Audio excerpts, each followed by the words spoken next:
O programa Conexão de hoje chega para falar sobre a doença de Alzheimer. Nós estamos vivendo aí a semana da doença, um olhar que pede cuidados. E para falar sobre este assunto, nós temos a honra de receber aqui o Dr. Valdecir Rigolin, que é médico geriatra, professor da Faculdade de Medicina de Marília, e está conosco aqui para falar um pouco sobre esta doença, a doença de Alzheimer. E junto com o Dr. Rigolin, as cuidadoras Ademildes André Basílio e também Rose Bertrand, que estarão conversando conosco um pouco sobre este assunto tão importante e, infelizmente, tão comum no meio de nós. Muito boa noite, doutor Rigolin e as senhoras. Obrigado pela presença. Boa noite a todos. E hoje um programa especial, Marcos, de poder recebê-las aqui, duas cuidadoras que já estamos juntos há alguns anos, né, Denilson e a Rose, e no último ano. Porque a oportunidade de trazer cuidador, assim como a última oportunidade de trazer no programa também foi até a possibilidade de ter trazido um paciente, tem sido um enfoque importante de trazer, ir às ruas. Eu falava com elas durante a programação, a organização da campanha, que estava chamando de panelaço, fazendo referência ao barulho que os argentinos fazem quando eles têm uma causa muito importante, que é o nosso caso. O nosso caso trata-se de uma causa muito importante, que é a doença de Alzheimer. Então eu vou fazer aqui o papel hoje, Marcão, usando a linguagem do futebol, né? Levantar a bola para elas. Não, aliás, essa é uma característica, quem conhece o programa Conexão e conhece o Dr. Rigolin sabe que todos os programas que ele vem, ele acaba fazendo entrevista, né? Porque ele traz às vezes os alunos e já começa a ter... E até porque ele tem experiência, todos os sábados na Rádio Clube, do meio-dia Uber, ele tem lá o seu aluno doutor. Lugar, né, Não, eu te tirei lá, né? Você tinha uma brechinha, eu falei, não, vou te dar mais tempo, mas sai de perto de mim. Mandei ele pro meio-dia. Mas, doutor, não, eu acho importante isso, realmente a participação delas como cuidadoras, para a gente ter uma noção, né, do quão importante é esse papel, né, de cuidador, principalmente de um paciente portador de Alzheimer. Sim. A doença, eu estava preocupado, Marcos, estava vindo para cá, a televisão, e pensando assim, será que o pessoal já não está cheio, como diz, né? Já de tanto que foi divulgado esses dias, e outdoor, e a imprensa, e nossa atividade no ambulatório Mário Covas, todos os dias, e a casa, o plantão telefônico para atender a população, para dar orientação. Mas aí, a cada momento que eu vou tendo contato com as pessoas, e falando da doença, explicando um pouco da doença, a gente vai vendo que os 100 anos de descrição da doença completou 100 anos. 100 anos. Um século que ela foi descrita por Alzheimer, e parece que ainda não... Você sabe muito pouco. Sabe muito pouco. Não só em relação à doença, mas a população, acho que precisa saber mais, precisa ter mais contato, ainda mais que, como se tratando de uma doença com sofrimento muito grande, um impacto social, econômico e familiar, emocional, então precisa avançar mais. E nesse momento que eu vou reforçando aqui a campanha desse ano, que o enfoque é o cuidador, a gente vê que nós médicos, os geriatras, os gerontólogos, acaba ficando limitado por não conseguir mesmo levar uma mensagem, às vezes, completa como cuidador. Você brincou aí com relação à rádio, eu lembro que quando comecei lá, o quanto você me passou muita coisa, aprendi muita coisa com você, podendo me comunicar. Mas o comunicador, como você, que fala a linguagem, ou na rádio, ou na televisão, e a gente vê, observa o trabalho de vocês, e quando chega a vez do médico, a gente vê que a gente precisa da ajuda deles, que os cuidadores conseguem dar uma mensagem que nós, médicos, eu tento passar para o meu estudante, por exemplo, eu dou aula em faculdade de medicina, tento passar para o estudante, também não dou conta disso, por quanto tem a distância, às vezes, a distância que existe de quem sofre. E quem sofre, por isso eu disse no começo aqui, o privilégio de estar aqui com as duas aqui, representando outras tantas. Porque, sabe uma coisa que me chama a atenção? É assim, primeiro que é uma doença que a gente sabe que ela vai limitando a pessoa, não é? Quer dizer, então, o momento da notícia já é alguma coisa que, né, do diagnóstico confirmado, que já provoca um abalo emocional muito grande na família. né? Eu queria, assim, saber delas um pouco essa questão, assim, de como é lidar com isso, né? Para depois se transformar, quer dizer, você tem a informação da notícia, você tem um problema e você vai ter que fazer parte dele como cuidador, principalmente. Quer dizer, como é que trabalha o emocional, como é que recebe essa notícia, como é que vocês lidam com isso ou lidaram com isso? Midi. Oi. Olha, Marcos, de início, a partir daqueles primeiros sintomas, né, da minha mãe, do esquecimento, do não saber a direção do banheiro, do esconder as coisas em lugares impossíveis e dizer que a funcionária roubou. Então, de início, eu achei até que era um quadro para psiquiatra, sabe? De rasgar a roupa, tirar a roupa. E como você falou, como eu fiquei sabendo? Foi muito chocante. Ela estava tratando com um psiquiatra, tomando uns medicamentos, né? E chegou assim um tempo que eu ia só buscar a receita. Eu falei, mas alguma coisa está errada, porque... E cadê? Está tratando o quê? Cadê a pessoa em si, né? Tá lidando com a doença e eu não sabia da doença. Eu estava imaginando... um quadro de esquizofrenia. Esquizofrenia, depressão, estresse, aquelas coisas, né? Pela vida da minha mãe, eu pensei num negócio desse.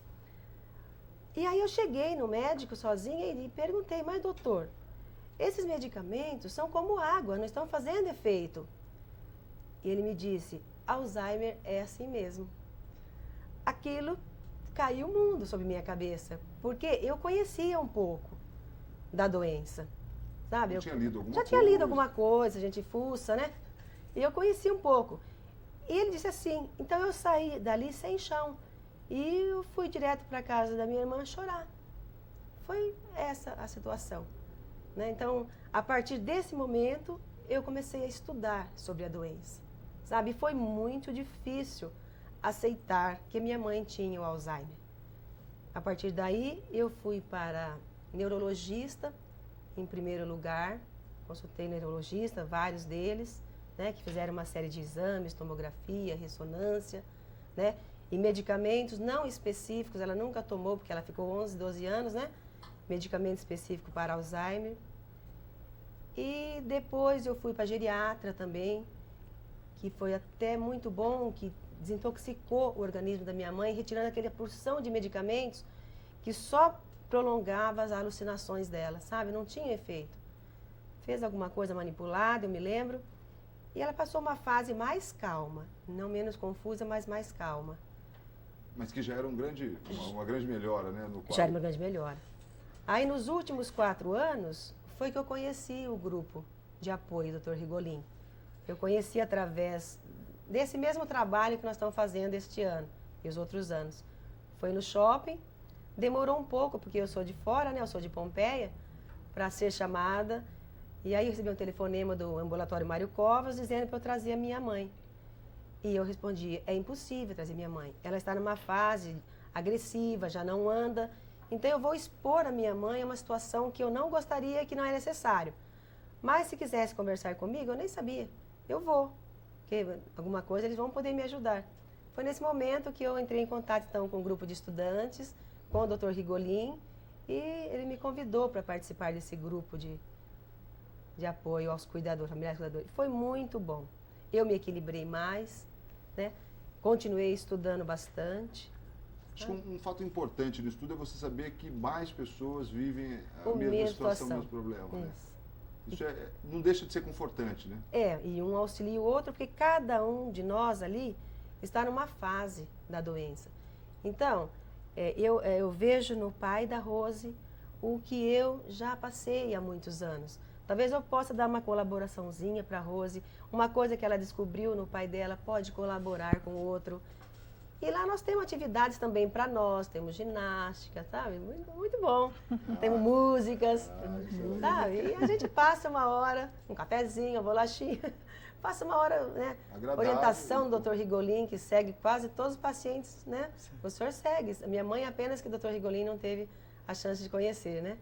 Mas é um apoio, tanto técnico como emocional, muito bom. Bacana. E você, Rose? No caso, meu pai, né? Foi diagnosticado há uns 2 anos e meio E o primeiro impacto, ele é um impacto de choque mesmo na vida da gente. E eu acho que todo mundo passa por essa fase de negar aquela doença. Não, meu pai não, ele não, né? E depois, o que aconteceu com ele foi a alteração de comportamento nele. Ele veio tendo alterações muito grandes de comportamento, mudando bastante. Ele não tinha, assim, nada agressivo, mas ele mudou completamente o comportamento. Ele esquecia de pessoas, ele fazia confusão de pessoas. E quando foi, a princípio falou-se em demência, que não deixa de ser uma demência, né, doutor? Sim. Mas o termo usado, demência, aquilo foi muito chocante. Eu lembro que eu fiquei muito impressionada com isso. E o primeiro passo meu foi atrás de conhecimento. Eu queria saber o que era isso. Eu tinha feito um curso sobre o cérebro um ano antes. E eu tinha estudado as partes do cérebro. Isso me ajudou muito. E eu pude ver ali o que estava acontecendo. Era uma deterioração do cérebro. E aquilo me levou atrás de conhecimento. E eu vi um cartaz da campanha do ano retrasado. E eu tinha viajado naquele final de semana e pedi para o meu marido, dá uma passadinha lá, ver o que é isso. Porque tudo que está acontecendo com ele, a gente está passando, confusão, esquecimento. E ele passou e deu o nosso nome e nós fomos chamados para participar do grupo de apoio, que tem nos apoiado muito. No caso, a minha mãe também, ela é a cuidadora do meu pai, né? Ela mora com ele, os dois moram juntos, e eu sou a filha que dá todo o apoio, porque sou a única filha que mora aqui em Marília. Entendeu? Bacana. Interessante essa colocação, né? Quer dizer, da importância da campanha, que no caso da Rose aí ficou bem claro, quer dizer, ela viu um cartaz e associou aos sintomas que o pai tinha, não, doutor? E acabou aí fazendo parte do grupo também. Acaba que a campanha, ela ajuda no diagnóstico, assim, quando se fala em diagnóstico médico, a gente pensa logo, o estudante, o médico pensa logo em bateria de exames. Sim. E o caso do Alzheimer não é assim. Não é a bateria de exames que vai chegar no diagnóstico. É a evolução clínica. E isso é difícil, às vezes. Tem casos de paciente com demência que a palavra lamentável, é uma palavra que tem que ser usada, não tem, ela é chocante porque a palavra demência está associada como um efeito pejorativo. Né? Você é um demente, né? Mas não é esse contexto, é demência baseado na hipótese do síndrome, que nós chamamos, para as demências, chama síndrome demencial. E é importante quebrar esse tabu de usar essa palavra, não terem dificuldade de usar essa palavra, quebrar isso, porque ela aumenta a chance de você fazer o diagnóstico das outras demências. Se você rotular todos os casos de paciente com confusão mental, alteração da memória, alteração do comportamento, alteração da atividade, da vida diária, como Alzheimer, você pode cometer um erro que é afastar as outras causas de demência. Então, a palavra demência, eu defendo a tese de que tem que continuar sendo usada com o prefixo síndrome. Então, síndrome demencial a esclarecer, para saber do que se trata. Como Alzheimer é 60% delas, que é a mais comum, depois que você conseguiu excluir as outras causas, e você fica com Alzheimer. E a campanha, voltando ao gancho que o Marcos me deu, que é trazer essas pessoas, como vocês e como outros casos, de pessoas que estão mesmo isoladas, às vezes, e não querem, às vezes, procurar ajuda por achar, por várias razões. Achar que não tem o que fazer, quem lembra da campanha do ano passado, sempre há o que fazer, ou por achar que não tem cura, e o fato de não ter cura, mas tem tratamento. A campanha ajuda para, como eu havia dito para vocês, do panelaço, para as pessoas, bom, vamos enfrentar isso, vamos sair da clausura, do isolamento. E a gente vê, hoje já tem uma análise com 8 anos de campanha, Marcão, que é as pessoas ainda estão chegando timidamente nas mesas para conversar, elas pegam o folheto, pegam o caderninho, sim, mas falam, mas não é comigo, sim, mas uma maneira É o que a Rose falou, né? Meu pai não, né? A gente Isso. não quer isso. Que ela né? chamou, ela explicou isso, que é chamada negação. Não, eu vou levar, mas não é para mim. Não é para mim. Então é uma proteção no ser humano, protege sim. E o fato de ter a campanha, ela ajuda a pessoa, e ainda mais a nossa, que é longa, quase 2 semanas de campanha, nós estamos aí metralhando na mídia. Então as pessoas vão acabando se rendendo a pegar um folheto, a procurar, a dar um telefonema. E aí mais uma razão delas aqui hoje, porque a marca registrada da campanha de 2007 está sendo os cuidadores. Foi esse sábado passado, nós vimos lá na galeria, e no Mário Covas, na terça-feira, foi show dos cuidadores. Eles lá, de bandeira empunhada, assim, manifestando, tendo contato, cantando, recitando. E aí eu acho que a grande, quem usa a linguagem de marketing, sei lá, sacada do marketing, são elas. Elas, porque estou usando no feminino, porque a maioria são mulheres, mas não vamos esquecer aqui do seu Oswaldo, do seu João, do seu Luiz, do seu Moacir, todos na campanha. Então nós estamos bem representados. Então, mas elas são... Elas são a maioria. E elas, sempre, né? No mundo, né? Ainda bem, né? Ainda bem. E a Denildes tem uma razão especial de estar aqui hoje, que ela é internacional. É verdade, não tem dúvida. E ela já deixou claro que ela é internacional logo no início, dizendo que ela é de Pompeia. Até por isso que a campanha é internacional. Internacional. Nós temos é pompeense. Pompeense. Então, uma campanha intermunicipal. E foi muito interessante que ela começou, ela fez a descrição da história dela no grupo, e ela aceitou uma provocação minha que eu faço, tenho feito para eles, para a Rose, delas serem as multiplicadoras desse trabalho, e foi isso que eu gostaria que a Denise contasse essa história. Então, eu aceitei a proposta do Dr. Rigolin, né, se ele também prometeu apoio, está dando, e eu em abril montei em Pompeia um grupo de cuidadores. Ah, que bacana. Eu tenho uma auxiliar, que é a dona Dinorá. Ela trabalha junto com idosos, no Centro de Convivência dos Idosos. Foi feito um levantamento e as famílias foram visitadas, né? Que tinham diagnóstico de Alzheimer, muitos também estão medicados, então tem diagnóstico. E nós fazemos a cada 15 dias, às quartas-feiras, das 9 às 10 horas da manhã, a nossa reunião. Tá bem aceita. Nossa, eu levo material daqui, vídeos, discutimos, cada um se coloca. E já teve, lá, através do grupo, vocês já conseguiram fazer diagnósticos aí de novos portadores da doença lá, não? Sim, mas ainda não chegou assim a nós, né? Agora mesmo, o que nós estamos fazendo aqui em Marília, nós com o nosso grupo estamos fazendo em Pompeia. Então, nós estamos percorrendo os postos de saúde. Ah, bacana. Lá, a gente faz uma explanação. A gente não fica assim, porque acho que Pompeia é um pouquinho mais acanhado. Se eu colocar só o banner e ficar ali, eles não vão saber direito o que é. Aqui em Marília está cheio de outdoor, tem a imprensa, né? Tem a televisão. Lá nós não temos. Então, a gente chega nos postos, o posto de saúde para. É interessante que a ordem foi esta. Para todos, funcionários, médicos, sentam ali junto com os pacientes que estão esperando. Nós já chegamos às 8 da manhã e à 1 da tarde.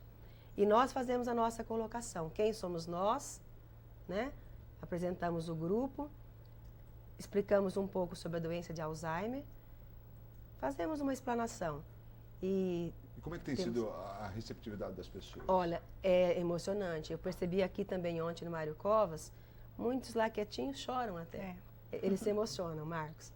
Se emocionam, perguntam, assim, preocupados com eles mesmos. Eu tenho 45 anos, eu fui rezar a Ave Maria, hoje uma senhora disse, e eu esqueci.